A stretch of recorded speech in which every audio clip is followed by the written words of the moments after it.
specializes in medical and surgical treatments of conditions that affect the lower digestive tract. So today I want to welcome you, Dr. Myers, for being on our show today, Surviving and Thriving. Thank you for welcoming us to your practice today. Thank you very much for having me over. I really appreciate it. Thank you. Thank you. So as I was introducing and saying, Chadwick Boseman, when we heard of that, we were just so shocked. It's shocking to hear of somebody so young passing of colorectal cancer. That was a real blow to a lot of people's kind of outlook on life in general, because he was so vibrant and quite good at what he did, and he was a spectacular movie personality. I think a lot of the young people kind of identified themselves as being that generation, including my own son, who brought it up to my attention. Mm-hmm. So I think it's a good example where we can try to make a difference, and the way to accomplish that is colonoscopy screening for colorectal cancer. Okay. And that's my message, basically. Mm. And so I'm happy that you mentioned the screenings, because I think we thought this is for older people, not for younger people. And even as I've been reading now, in 2022, about 12% of colorectal cancers, about 18,000 cases, will be diagnosed in people under the age of 50 years old here in the U.S. And so that's surprising even to me that the rate of colorectal cancer is more common now in people under 50. We have seen a constant move towards a younger age of diagnosis, mm-hmm. and I think we're heading in the right direction. We have screening colonoscopy that's been instituted initially age 50, mm-hmm. and now the new indication is age 45. Mm-hmm. My prediction is that we will be looking into moving that age group even to a younger age, especially if their coexistent risk factor mm-hmm. is in play. And I think in my practice I have seen a good number of people who are in their 30s and are diagnosed with colon cancer. Wow. So it's not that uncommon. Mm. And so I love that you said even his form of cancer, you said that in our earlier discussion, you mentioned that he had a type of cancer that was not curable, but that it doesn't have to be our prognosis if we do. Well, that's timing is everything. So in other words, if the tumor is diagnosed at a very early stage, or even better, the precursor to the tumor, which are the colon polyps, that's what we're after, are diagnosed early, then we prevent colon cancer from developing. I think in his case, he probably had a very aggressive tumor from the get-go. He had what's called stage 4 colon cancer, which means the tumor is metastasized to other organs in the body, and there's usually no cure for that. Okay. And so you mentioned the polyps, and I know that you mentioned colonoscopies. Can you talk to us about what a colonoscopy is? Colonoscopy is the examination using a flexible endoscope of the large intestine of the colon. The terms are interchangeable. Colon and large intestine is really the same thing. And the way colon cancer starts is a little abnormal growth, what we call the polyp, which is not cancer, but it's a precursor to the cancer. If we do the colonoscopy early enough, we can remove the polyps and then prevent colon cancer from ever developing. So that's the strategy. Okay. And you were saying earlier that we should get them if our family member has had previous history. That's a risk factor. The colonoscopy should be started earlier. And any symptom, I mean, you cannot just assume, for instance, bleeding is coming from an outlet source like hemorrhoids or fissures. If you have bleeding, you need to have your colon looked at. Okay. And so what are some other signs that we should be looking for when it comes to this colorectal cancer? Well, let me just break this into two categories. I think what we're striving for is having screening colonoscopy. In other words, colonoscopy without symptoms. And then the way you can, help to diminish the rate of colon cancer is to start it earlier, especially if you have a risk factor. Okay. So sometimes earlier than 45, if you have a family history of colon cancer, or other members of the family have inflammatory bowel disease or any of those other conditions, So screening colonoscopy, I think, is where you can make the most difference. Now, colonoscopy for symptoms is certainly, it should be done promptly if there's any bleeding, change in bowel movements, not specific abdominal pain, any one of those things. We all know our bodies. If we notice something is different, then don't just ignore it. See a physician for that.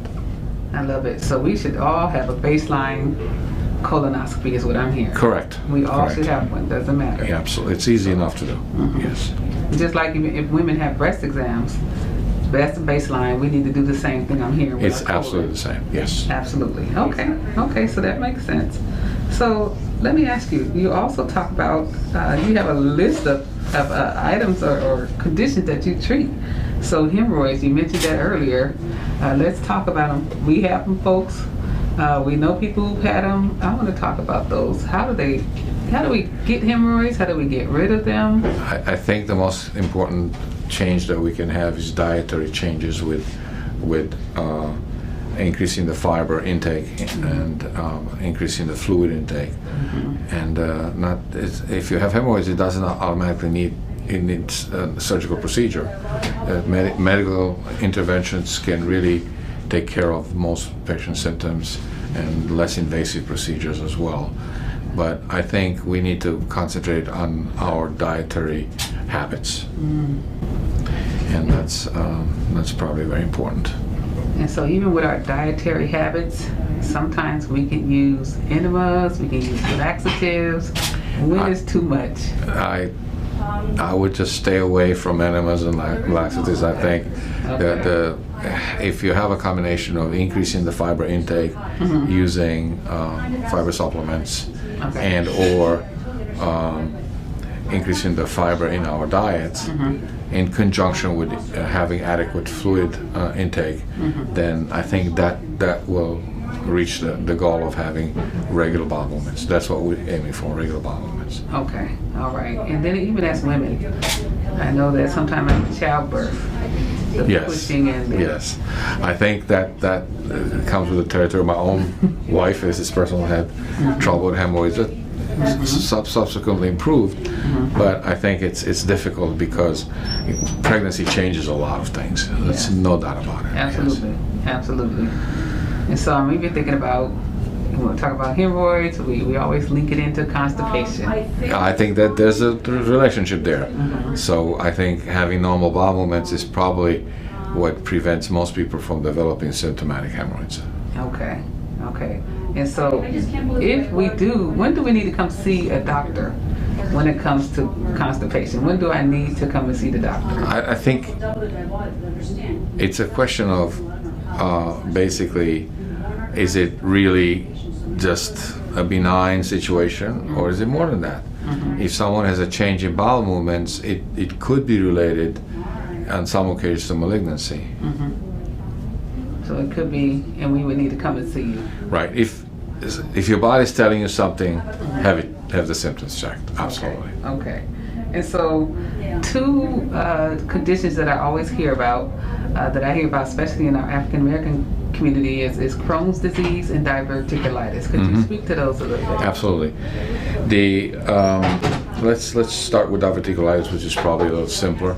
I think that's also due to inadequate fiber intake. So that's what leads to diverticular disease. And in this pandemic age, we've seen a lot of patients that had symptoms of diverticulitis, which were initially minor and became more serious with time. But because of the COVID pandemic, a lot of patients were afraid to come to the hospital, be evaluated. And what we have now is a lot of very complicated cases of diverticulitis, and I think that's been a big change, as well as in the same category, patients with advanced malignancies, because patients did not seek medical attention. So we're starting to see an increase in the detection rate. Crohn's disease is something that's it's a chronic condition, and it's a multidisciplinary type approach to treating Crohn's. We need to have gastroenterologists and surgeons involved, in the treatment, and unfortunately it's a lifelong problem, and I think it's important to start the treatment early and try to, because it affects a lot of young people. And I think nutrition or inadequate nutrition is not uncommon, especially in patients with small bowel Crohn's disease, and seeking proper medical attention is very, very important. So I hear you guys, you're hearing it right now. I know that some of us have been afraid to go to the doctor, but please go and get your checkups. And if you feel something, please go see your physician, because we don't want it to get advanced. We have great doctors here who can help prevent and possibly even restore your health. So we're thankful for that. So we've talked about some of these areas that are really conditions that are there now, but what can we do to prevent some of these? So let's talk about colorectal health. Let's end on a positive note about the colorectal health. Okay. So I think it's a multiple prong approach. Number one is, again, trying to have a diet that's appropriate with high fiber, less carbohydrate, less animal fat. So that's, unfortunately, it's an education thing starting from the family. Yes. And fast food is out there, and it's very tempting and very, very much available. The American So diet, right? it's not a healthy diet. Yeah. And so dietary adjustments are very, very important. And the second thing is again, I'm repeating myself, any changes in your body and your symptoms, I wouldn't just, put it off. Have someone look at what's causing something to be different. So there's a very sarcastic joke that I'm going to have to say, and the question is, what's the most dangerous sentence in the English language? And that is, it will go away. My goodness. So don't just assume it's something passing that's going to be all. Don't ignore the symptoms, basically. Don't ignore the symptoms, you guys. You heard it today. Don't ignore the symptoms, whatever they are. Go see your doctor. Go see your doctor. And we're here in Decatur. I've personally been in this area for 25 years, and we love to make a difference in people's lives. Absolutely. I thank you. This has been so good. We needed to hear this. Anything else you want to share with the audience as it relates to colorectal health, and anything you want to share with us? I think we have seen an improvement actually in our screening rates as far as screening colonoscopies, and we have been seeing earlier tumors that we detect. So I think the trend is there. It's just my feeling is we can do better. Okay. Well, you heard it here. Dr. Myers is asking us to come in and get our checkups. If you feel it, guess what? It's not going to probably go away. Don't wait until it gets worse. Come check in with your doctor. We want to make sure that your health is good and that you're doing well in your lower digestive area. We thank you for the time to come out here in your busy schedule to talk to us about just some of our areas. Thank you very much for having me talk to you today. I appreciate it. Thank you so much. Dr. Myers. We're here at Emory Decatur, and guess what, you guys? We want you to share this. Make sure you share with everybody, and we will see you again on Surviving and Thriving in a Pandemic. Have a great week. Our practice is Emory Decatur Colorectal Surgery, so that's how you can find us. Okay. Thank you so much. And we'll get your information on there as well. Thank you. So you've heard it here today. We'll see you guys later. Have a great day. Hello, everyone. We also have with us Dr. Luz Angel. She's also a practicing physician here at Emory Decatur. And this again is the colon and rectal surgery that provides full service colorectal health for diseases of the intestine, colon, rectum, and anus. You guys, we have already been talking about colorectal health. We talked a little bit about constipation, but I wanted to bring you in and thank you again, Dr. Luz, for being here today to give us a moment, just to give us some perspective as women when it comes to colorectal health. And so we were just talking a minute ago, but we want to make sure that we talk about this on camera. One thing that I'm thinking about is constipation when it comes to women and even hemorrhoids. I remember being pregnant, and it was a whole introduction to my lower part of my body, my lower intestines. So hemorrhoids and constipation, can you just share a little bit about that and what happens during that process and what do we need to do? Sure, thank you for having me. It's my pleasure. Constipation, hemorrhoids, a very common issue in everybody, especially women. We don't drink enough water, maybe we don't exercise as much as we could, and maybe we don't eat enough fiber in our diet, enough fruits and vegetables. And during pregnancy, the hormonal changes, the prenatal vitamins predispose to constipation.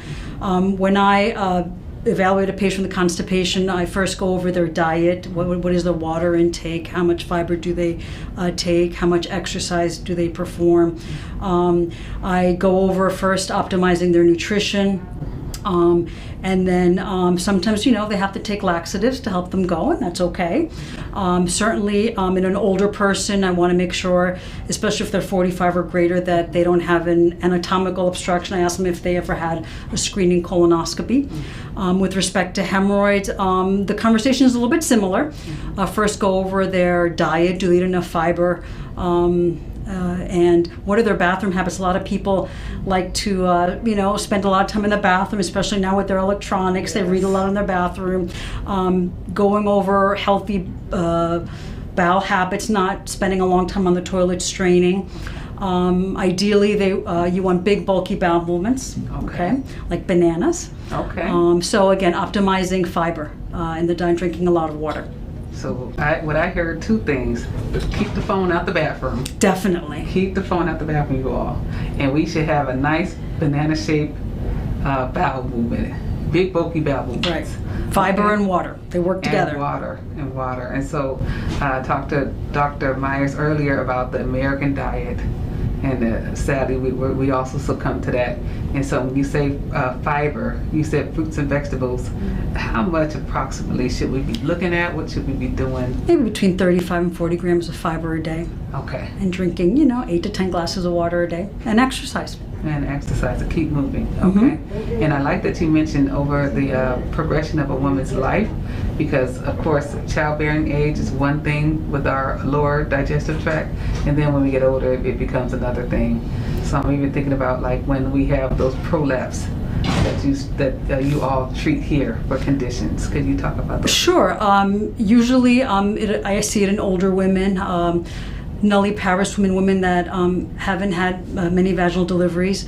It's a very distressing condition, very uncomfortable, and the only way to repair it is surgically. There are numerous surgical approaches, abdominal approaches that you could do from the bottom, and the surgical approach is really tailored to the individual patient based on their age and their medical condition. The surgical repairs, I think are pretty successful. Okay. So let me ask you, I asked Dr. Myers earlier, but I know that women tend to sometimes weaken take a lot of teas. So I don't know if you've heard of Smooth Move and all these diet teas that are out right now. Is that something we should be doing? Or should we? I don't recommend the laxative teas. A lot of them contain Senecot, and that could have side effects on the colon innervation. It makes them dependent upon that tea. So if the patient doesn't respond to the high fiber diet, they've tried the Metamucils, the Benefibers, and they still have difficulty going to the bathroom, then I would recommend an over-the-counter laxative like Miralax, for example. The Senecot teas, laxative teas, the patient becomes dependent upon them, and it does cause nerve damage to the colon. That's good to know. I don't think we even realize that our body can become dependent upon that. So what are some other areas when it comes to women's and colorectal health? I just wanted to get a few pointers from you. Sure. The other common condition that is prevalent in women is obstructive defecation, difficulty getting the stool out of the rectum. They have dysfunction of the pelvic floor muscles. Yes. They don't have enough oomph, to get the stool out. Or they have fecal incontinence. They have weak sphincter muscles from vaginal deliveries. That's probably the number one cause. Yes. Or sometimes from overzealous anal surgery, fistulotomies, hemorrhoidectomies. Okay. And you did mention the pelvic floor. Are there exercises we can do for that? Sure, there are physical therapists that have expertise in pelvic floor. They perform biofeedback and special exercises to try to strengthen the pelvic floor muscles. Okay. Well, Dr. Luz, I sure appreciate you taking time out of your busy schedule to talk to us for a moment about colorectal health when it comes to women. So we thank you again here from Emory, Decatur. We thank you again for taking the time out to speak with us. Thank you very much for having me. I appreciate it. Thank you very much. All right, thank you. Thank you.